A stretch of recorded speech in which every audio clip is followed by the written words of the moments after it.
Hello everyone, Ramzan வாழ்த்துக்கள். இன்னைக்கு நாம ரம்ஜானோட ஸ்பெஷலா பிரியாணி செய்வோம்னு நினைச்சிட்டு இருப்பீங்க. ஆனா நான் பிரியாணி செய்யல, ஏன்னா எழுத்த வீட்டு பாய் பிரியாணி தரேன்னு சொல்லியிருக்காரு. ஆனா அவர் எப்ப தருவாரு, எத்தனை மணிக்கு தருவாரு, எந்த ஐடியாவும் இல்லை. ஸோ அதனால நானே ஒரு சிக்கன் கிரேவி மட்டும் பண்ணிடலாம் ரைஸ் வச்சு அப்படின்னு சொல்லி முடிவு பண்ணிட்டேன். ஸோ அந்த ரெசிபி தான் நான் உங்களுக்கு இன்னைக்கு கொடுக்க போறேன். ஜஸ்ட் ஃபாலோ பண்ணிக்கோங்க. சிக்கன் கிரேவினதும் எல்லாரும் கிளம்பி போயிடாதீங்க. நான் அந்த வெஜிடேரியன் சாப்பிட்றவங்களாம் நீங்க இதே விஷயத்த காலிஃபிளவர் ட்ரை பண்ணலாம், மஷ்ரூம்ல ட்ரை பண்ணலாம். அப்படியும் நல்லா இருக்கும் நம்பர். ஏன்னா நான் செஞ்சு பார்த்தது இல்லை. நீங்க செஞ்சு பார்த்துட்டு இந்த ரெசிபியை ஃபாலோ பண்ணி எப்படி இருந்துச்சுன்னு எனக்கு மறக்காம கமெண்ட் பண்ணிடுங்க. ஓகேவா? இப்போ நம்ம ரெசிபிக்குள்ள போலாமா? ஃபர்ஸ்ட் நான் யூடியூப்ல ஒரு வீடியோ பார்த்தேன். அந்த வீடியோல இருந்த ரெசிபி இதை நம்ம ட்ரை பண்ணி பார்ப்போம். ஒர்க் அவுட் ஆச்சான்னு நான் சொல்றேன் சாப்பிட்டு பார்த்துட்டு கடைசியா. ஸோ ஃபர்ஸ்ட் கொஞ்சமா மிளகு கொஞ்சம் எக்ஸ்ட்ரா போடுவோம். கொஞ்சம் காரமா இருந்தா பிடிக்கும். நெக்ஸ்ட் ஜீரகம், அதுவும் ஒரு குத்து மதிப்பா ஒரு 2 கை போட்டுக்கிறேன். அப்புறம் சொன்னாங்களே, ஓகே, அது 2த்தையும் நல்லா வறுத்துக்கணும். இது கூட கொஞ்சம் சோம்பு போட்டாங்க, நான் சோம்பு போடல. சோம்பு அரைச்சு வச்சிருக்கோம், ஸோ அதனால அதை போட வேணாம். இதுல கொஞ்சம் சின்ன வெங்காயம், ஓகேவா? சின்ன வெங்காயம் சும்மா ஒரு 10 பீஸ் போட்டுருக்கேன். 10 பீஸ் சின்ன வெங்காயத்தை போட்டு வறுத்தாங்களான்னு லைட்டா டவுட்டா தான் இருக்கு. நம்ம வறுத்து செஞ்சு பார்ப்போம் எப்படி இருக்கு. அப்புறம் ஒரு 4 காஞ்ச மிளகா, 5 காஞ்ச மிளகா. ஏன்னா நம்ம ஏற்கனவே மிளகு போட்டுப்போம், மிளகாத்தூள் போட போறோம். இதெல்லாம் ஃபர்ஸ்ட் டைமே நல்லா வருமானா தெரியாது. நானும் ட்ரை தான் பண்றேன். ட்ரை பண்ணி பார்ப்போம். சிக்கன் கிரேவி நார்மலா வெங்காயம் தக்காளி போட்டு வதக்கி வைக்கிறது தான். ஆனா இவங்க ஏதோ ஒண்ணு புதுசா சொல்லியிருந்தாங்க, செட்டிநாடு அப்படி இப்படின்னு சொல்லி மிளகு போட்டு வறுத்துருந்தாங்க. ஸோ அதனால ட்ரை பண்றேன். கொஞ்சமா புகை வருது, வெந்துருச்சுன்னு நினைக்கிறேன். அதை ஊட்டிட்டேன்.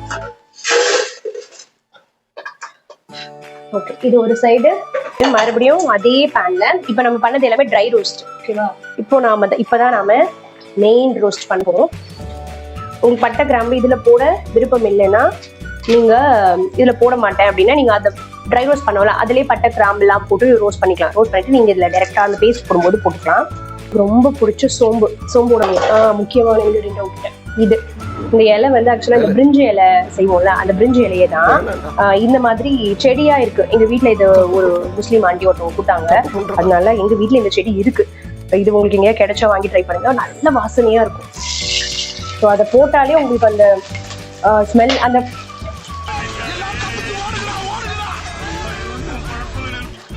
கரிஞ்சிருக்கும் போது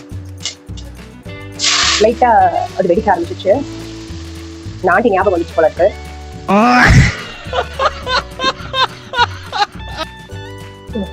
கேஸ் தீர்ந்துச்சான்னு பாக்குறேன். நான் ரொம்ப நாளா யூஸ் பண்ணிட்டு இருக்கேன், தீர்ந்து போயிருக்கா. தட்டுப்பாடு வேற இல்லைன்னு வீடியோ போடுறேன். இப்ப இல்ல, எங்க வீட்டுல இல்ல. என்ன பண்றதுன்னு தெரியல, இன்னும் வரல. வந்துரும் பாப்போம். அதுக்குள்ள அது வெந்துருச்சு, சாரி அது ஆறிடுச்சு. அந்த ஆறினதை எடுத்து கொண்டு போய் நான் அரைச்சிட்டு வந்துடுறேன். இஞ்சி பூண்டு பேஸ்ட், ஓகே. வெங்காயம் நல்லா வதங்கிடுச்சு. இப்போ தக்காளி. என்னடா ஓமூஞ்சியே காட்டிட்டு இருக்க, அங்க என்ன நடக்குதுன்னு காட்ட மாட்டேங்கிற. அங்க என்ன நடக்குதுன்னு பார்த்தா நாங்க அப்படியே பார்த்து தெரிஞ்சுப்போம். அந்த அளவுக்குலாம் இது ஒண்ணும் கிடையாது. வெங்காயமும் தக்காளியும் வதங்கிட்டு இருக்கு, அவ்வளவுதான். நல்லா எம்மையா வரும்போது நானே காட்டுறேன். என் வாழ்க்கையில பரம்பரை தெரிஞ்சதுன்னா நேர்மை, கருமை, ஏர்மை. எனக்கு இந்த உப்பு போடுற பழக்கம் அடிக்கடி இருக்கும். எது போட்டாலும் உப்பு போட்டுக்கிட்டே இருக்கணும். சிக்கன் போட போறோம். கொஞ்சம் சிக்கன் இருக்கிற தண்ணி எல்லாம் ஊத்தாதுங்க. இது கூடவே அரைச்சி வச்சு இந்த மசாலாவை சிக்கனோட சேர்ந்து நாம இப்போ போங்கடா போய் வேலையில பாருங்கடா. எம்மையா இல்ல, ஒரே ஒயிட் கலர்ல இருக்கு. ஆனா ஒரு நல்ல வாசனை ஒண்ணு, அந்த சின்ன வெங்காயம் வாசனை நல்ல வாசனையா இருக்கு. குட். அதுல போட வேண்டிய மற்ற முக்கியமான மசாலா போடுவேன், ஏன்னா அப்பதான் அது வேகும். ஸோ நான் சில்லி பவுடர் கொஞ்சமா, மல்லித்தூள், எல்லாமே ஒரு லேயர். சில்லி தூள் ஒரு லேயர், மல்லித்தூள் ஒரு லேயர், அவ்வளவுதான். ஓகே, வேணாம். எனக்கு எப்பவுமே மட்டன் மசாலா மேல ஒரு இன்ட்ரெஸ்ட் இருக்கும். அது என்னமோ அது போட்டா நல்லா இருக்கிற மாதிரி எனக்கு ஒரு ஃபீல் வந்துட்டே இருக்கும். அதனால மட்டன் மசாலாவே அதே மாதிரி ஒரு லேயர் ஆப்ஷனல். ஆனா சில்லி பவுடர் போடணும் கன்ஃபார்மா. உங்க வீட்லயே அரைச்ச மிளகாத்தூள் ஒன்றுக்குல அது கூட போடலாம். வீட்டில் அரைச்ச மிளகாத்தூள் இது கொஞ்சம் காரமா இருக்குன்னு சொன்னாங்க, தனியா எடுத்து வச்சிருக்கோம். அதை கொஞ்சம் போட்டுட்டேன். இப்போ என்ன செய்யணும்னா எல்லாத்தையும் மிக்சிங் நல்லா மிக்சிங். என்னவோ ஒண்ணு பண்றா, பயங்கரமா எடுத்துட்டு வர போறா அப்படின்னு நினைச்சிட்டு உட்காந்துருக்காரு. ஒரு முக்கியமான விஷயம், சிக்கன் வேகும் போது நான் என்ன சொல்லிட்டேன், சிக்கன்ல தண்ணியே ஊட்டாம ஒரு மூடி மட்டும், மூடிய காணுமே இங்க வச்சிருக்கேன், மூடி மட்டும் தண்ணி விட்டுருக்கு. சிக்கன்லேருந்து தண்ணி விடும். இப்போ கொஞ்சம் நல்லா தூக்கி வச்சு தேவையானது எல்லாத்தையும் போட்டு மூடி போட்டு விசில் விட வேண்டும். நல்லா தண்ணி ஊற்றி நீங்கம்மா.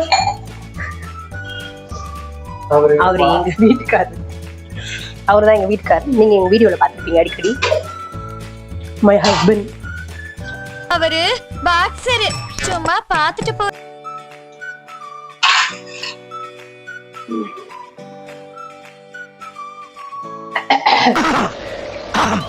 ஏண்டா லேசா தொண்டை கரகரங்குதே, தனக்கு பழசா?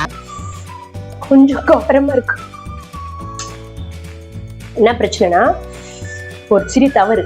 என்ன தவறு நடந்துச்சுன்னா காரம் கொஞ்சம் கூடுதலாகி விட்டது. லைக் தூய தமிழ். அப்ப நான் கடைசியா இப்படி மழைச்சாரல் மாதிரி ஒரு மிளகாத்தூள் போட்டேன்ல, தனி மிளகாத்தூள். ஸோ அதை அவாய்ட் பண்ணிடுங்க, அதை போடாதீங்க. அப்புறம் மூடி போட்டு வேற குக்கர் விசில் போட்டாச்சு. லைட்டா சிம்ல வச்சுட்டு அவ்வளவுதான், முடிஞ்சிருச்சு. இது முடிஞ்சதுக்கு அப்புறம் எப்படி இருக்குன்னு பார்ப்போம். பாய் வீட்ல இருந்து பிரியாணி வந்துச்சு. பிரியாணியும் போட்டுட்டு மட்டன் பிரியாணி அண்ட் சிக்கன் யம்மியான கிரேவி செம்மையா இருக்குல்ல, போட்டாச்சு. கிரேவியை பிசைஞ்சு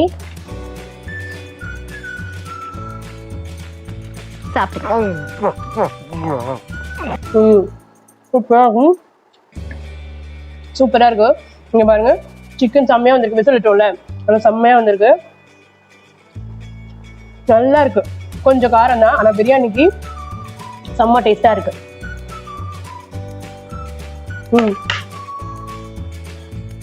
செஞ்சு பார்த்துட்டு நீங்களும் எப்படி இருந்துச்சுன்னு கமெண்ட் பண்ணுங்க.